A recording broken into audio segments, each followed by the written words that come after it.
And welcome back to One by One with New Kids on the Block. You know, only one member of this group was not with the band at its inception. Joey McIntyre was just 12 years old when producer Maurice Starr chose him to be the kid in New Kids, replacing another member who dropped out. Well, it's now 5 years later, and as you're about to see, Joe McIntyre, who's now almost legal, has grown up fast. So you've grown up, you know, while in the band much more than the other guys have. I mean, do you, growing up as you have, like, basically in the studio or on the road, you know, can you compare yourself now to the way you were then? You're a lot different. I still have, you know, I still have the same values, and I still like the same things, and I'm still kind of, you know, I have my little things that, you know, the guys would pick on me about, but I'm just, you know, it hasn't changed me inside, but I've definitely gained a lot just by being on the road and being in the business. Anyway, listen, about the tour, this is probably, in terms of like the scale and the venues you guys are playing, the biggest one yet. How's it going? What can people expect? I think it's a lot different from the other show, because the last show we did was like, a lot of times critics would come to the show and they say, well, they jived a lot and they talked a lot. And I think our fans like that, but maybe an older audience could see that. Like this show, we're not doing that. We're just doing the songs and doing a lot of choreography and this and that. So it's different in that respect, but it'll mold into the New Kid show. How many, did you guys ever sit down and count how many shows you've, say, even in the last 2 years, how many shows you've played? Any idea?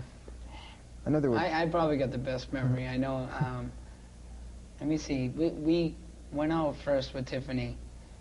It'll be 3 years. This July 21st was the first show, so it's been 3 years of shows, and I'd say,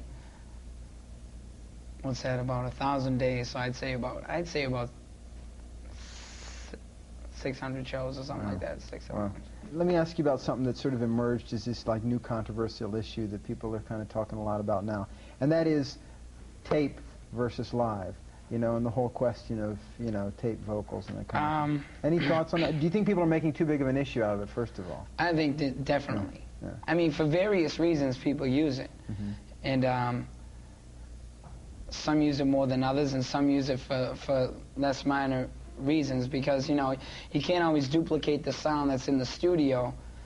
Nowadays, music isn't always done live. It's done with, like, you know, synthesizers and all sorts of neat little stuff you see in studios. So I think they're just like, a show is just, if you get entertained, not to say, I don't believe in, like, it's ridiculous to go on tour and a big tour and have all vocals and have all tracks. That's ridiculous, I think. But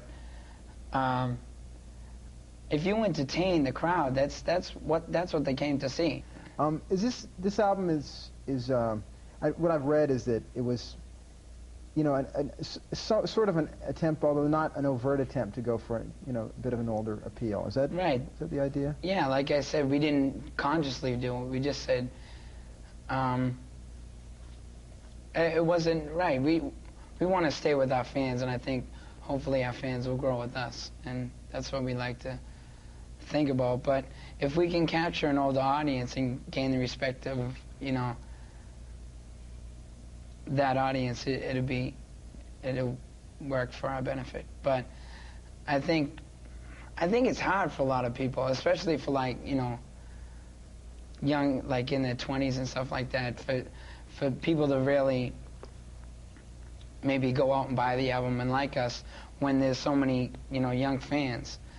But I think I really take interest in those fans, although I love regular fans, but fans that just want to listen to our music and respect the album and maybe, you know, go to the concert and check it out. So. Not as high profile maybe, but definitely